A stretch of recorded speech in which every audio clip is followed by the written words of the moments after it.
Hi, ich bin der Olli von Bike24 und ich bin hier bei Cube in Waltershof. Wir bekommen heute einen ersten Einblick in Cubes Carbon-Labor und sehen auch, wie Cube seine Bikes testet, bevor sie in Serie gehen. Kommt mit!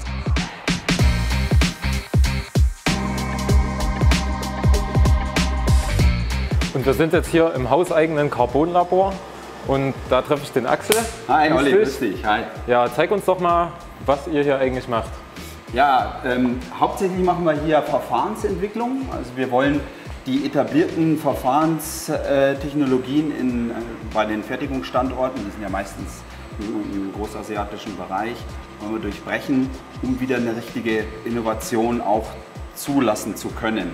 Ja. Da hat sich in den letzten 10 bis 15 Jahren haben sich gewisse Fertigungsverfahren etabliert und das ist so ein Standard, der sich da eingestellt hat und deswegen ist auf der einen Seite sehr, sehr gut, weil es eine sehr gute Qualität bringt. Auf der anderen Seite hemmt es auch so ein bisschen die größeren Innovationsschritte, die noch möglich sind. Ja. Ja, das Ganze kann man eigentlich nur dadurch durchbrechen, indem man selbst entwickelt. Und deswegen haben wir das jetzt hier aufgebaut. Da kann ich dir ein bisschen was zeigen. Leider Gottes kann ich dir nicht so viel zeigen, weil das, was wir hier machen, ziemlich weit schon in die Zukunft blickt. Also was wir jetzt hier machen, kommt vielleicht in 3, 4, 5 Jahren dann auf dem Markt erst an. Okay. Deswegen müssen wir noch einiges ein bisschen unter Verschluss halten, aber ein paar Sachen gehen auf alle Fälle. Also um in der Serie eine möglichst gleichbleibende Qualität zu bringen, das fängt bei den Zuschnitten schon mal an. Was wir jetzt machen, wir werden in der Großserie in der Zukunft dann solche CNC-Cutting-Maschinen dann hier einsetzen. Das ist mal absolut flexibel. Also man kann quasi jede beliebige Form von Zuschnitt schneiden, man hat eine absolut gleichbleibende Qualität der Zuschnitte. Das ist was in der Großserie so eigentlich bis dato noch nicht zum Einsatz kommt. Okay. Das ist eigentlich eher was gerne im Motorsport eingesetzt wird. Auch in der Luftfahrt wird sowas sehr, sehr gerne eingesetzt. Wir sehen es aber als Chance auch für die Großserie. Entsprechend bereiten wir das hier alles vor. Also die Zuschnitte werden hier wirklich absolut exakt ausentwickelt und mit den CAD-Daten kann man dann an die Produktionsstätte gehen und hat exakt das gleiche wie das, was wir hier machen. Okay, können wir uns das mal anschauen? Ja, können wir uns gerne mal anschauen.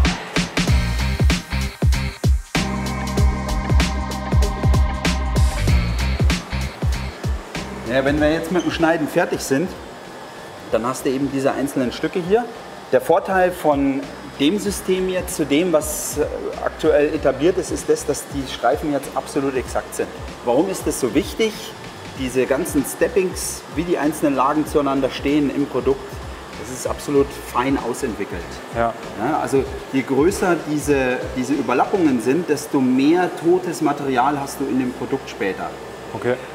Je geringer die sind, desto weniger, dann hast du quasi wirklich nur das im Material, im Rahmen oder in dem Bauteil, was du auch tatsächlich für die Festigkeiten, für die Eigenschaften brauchst. Das Wichtige, aber das Entscheidende daran ist, dass die Lagen entsprechend auch exakt sind. Ja. Wenn die jetzt mal einfach um Millimeter, teilweise sogar 2 Millimeter variieren, dann kann es sein, dass du mal hier oder da ein bisschen zu wenig Material hast und das willst du definitiv nicht. Mit solchen Anlagen machst du das, wie gesagt, aufs Hundertstel genau. Und das ist überhaupt erstmal die Basis für eine wirkliche High-End-Entwicklung. Damit fängt es eigentlich erstmal an. Also wie du siehst, das Material, das ist sehr, sehr schön flexibel. Ja. Das bedeutet auch, es ist quasi frei formbar. Das kann man sich sehr gut nutzbar machen beim Thema Ergonomie. Okay. Ergonomie ist ja was sehr, sehr Wichtiges. Man hat die Schnittstellen, eben Schuh, Hand und Gesäß. Genau, überall da, wo man das Bike halt berührt. Gerade da, wo du es berührst, ja. Deswegen sind wir da auch beim Thema Sättel. Wir haben uns Gedanken gemacht, Mensch, wie kann man denn verschiedenste Formen dann entwickeln, wie kann man das testen? Man braucht ja, um so ein Teil herzustellen, grundsätzlich immer irgendwie eine Form. Ja. Ja? Meistens sind die aus Stahl oder aus Alu, also aus Metall. Es ist relativ kostspielig, die sind schwer. Das ist eher was für die Serie. Für die Entwicklungsarbeit kommt es eigentlich nur dann zum Einsatz, wenn das Fertigungsverfahren eine sehr, sehr feste Form bedingt. Ja? Beim Thema Sattel brauchen wir das allerdings soweit nicht. Deswegen drucken wir unsere Formen. Wir können am Tag drauf schon einen neuen Sattel herstellen. Ja. Sobald der gefinisht ist, kann der rüber ins Testlabor, wird durchgetestet und wenn die Tests bestanden sind, können wir damit raus ins Feld und dann auch die ersten Fahrversuche machen. Ja, danke Axel für deinen Einblick in dein Carbon-Labor. Gerne. Und wir gehen jetzt rüber zu Peter ins Testlab. So, jetzt sind wir hier im Testlabor. Du hast ja gesehen, wir fertigen manche Rahmen, also Prototypenrahmen bei uns. Es kommen aber auch die Rahmen von den Zulieferern zu uns ins Testlabor, werden dann hier aufgenommen, erst einmal gewogen und dann geht es Schritt für Schritt durch die Testzyklen durch. Und wir würden jetzt mal anfangen bei der Geometrie bzw. bei der Maßhaltigkeit. Die können wir in 2D und in 3D vermessen. Das zeige ich dir jetzt mal. Ja, sehr gern.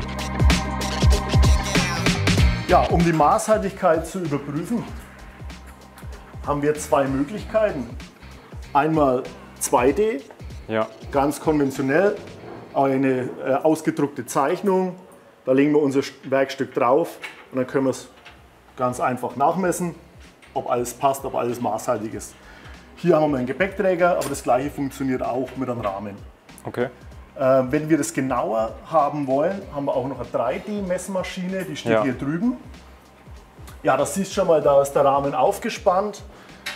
Hier ist eine Kamera drin und diese Maschine zieht dann einen Raum auf, wo ich 3D messen kann.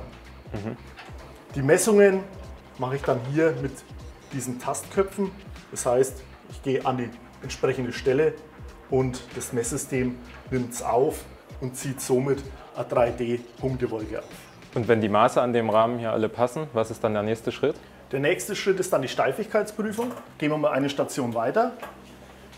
Hier sehen wir schon, dass ein Rad bzw. Rahmen aufgespannt ist und hier ist die Komfortsteifigkeit. Das Sattelrohr und die Sattelstütze werden mit einem Gewicht belastet und oben siehst du da an dem Messfühler wird dann die Auslenkung vom Rahmen abgenommen und somit die Steifigkeit bzw. die Komfortsteifigkeit berechnet.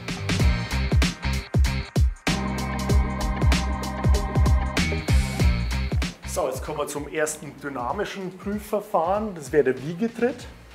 Wir sind hier an unserer Kombi-Kraftmaschine. Kombi deswegen, weil dieser Prüfstand mehrere Dinge abprüfen kann. Er kann einmal unseren Wiegetritt simulieren, er kann einen Gabelpuls simulieren, um einfach die Steuerrohrfestigkeit zu überprüfen und wir können auch Sattelrohr pulsen. Das heißt, wir geben eine Belastung auf Sattelrohr. Das ist die erste Prüfung, wo wir jetzt schauen, hält unser Rahmen das aus, was wir uns vorgenommen haben und wurde ja auch richtig konstruiert bzw. vom Zulieferer umgesetzt. Ja. Natürlich kann man die Prüfungen auch auf einzelnen Prüfständen machen, die sehen wir hier, wenn du dich mal umdrehst. Einmal Sattelrohrpulsen, Gabelpuls und Wiegetritt. Ja? Aber da muss ich halt immer wieder den Rahmen umspannen und somit ist die Durchlaufzeit vom Testrahmen höher. Okay, und nach welchen Normen wird hier geprüft? Ja, also die Standard-Fahrradnorm 4210 und dann noch die gängigen E-Bike-Normen bzw. E-Park-Normen. Wir haben aber auch einen eigenen Cube-Test-Standard, wo wir sagen, okay, wir legen auf den gültigen Normen noch mehr Zyklen oder mehr Last drauf, um wirklich 100% sicher zu sein, dass unsere Rahmen auch in der Serie dann halten.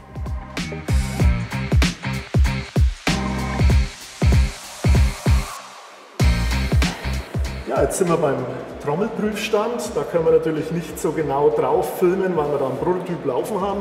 Okay, schade. Der für das Modelljahr 21 ist.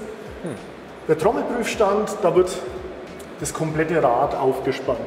Also wirklich fahrfertig mit Federelementen, Laufrädern. Das Rad steht auf 2 Trommeln, das mit verschiedenen Schwellen bestückt ist. Das kommt immer aufs Rad drauf an und auch aufs Prüfkollektiv. Ja, ein Rennrad brauchen wir natürlich nicht so stark belasten wie zum Beispiel ein Downhillrad. Gibt es verschiedene Schwellen, die einfach auf die Trommeln aufgeschraubt werden und somit die Belastung aufs Rad übertragen. Das Rad wird auch fahrfertig mit Gewichten ausgestattet.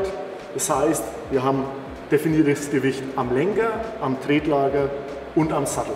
Also jetzt würde jemand wirklich real drauf sitzen. Das ist auch der Test, der am realsten ist. Ja? Also wirklich wie wenn ich das Rad draußen fahren würde. Und wenn wir dann hier fertig sind, wird das Rad wieder demontiert und dann geht es zum nächsten Prüfstand ins Testlabor zurück.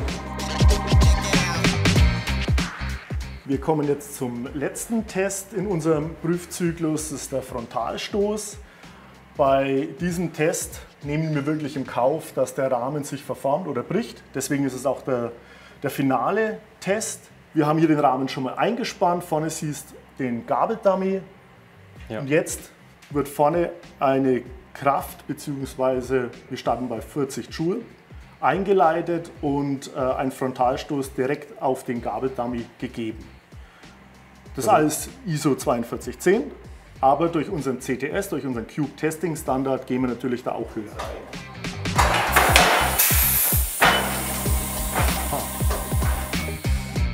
Ja, jetzt hast du mal gesehen, wie so ein Rahmen bei uns abgeprüft wird. Hier sehen wir es noch einmal ganz kurz. Wir starten mit Ermittlung vom Gewicht, gehen dann durch zu den Steifigkeiten, Wiegetritt, Trommelprüfstand. Dann kommt eigentlich der Hinterbau, Bremsbelastung, den haben wir jetzt mal ausgelassen. Und dann zu guter Letzt haben wir den Frontalstoß.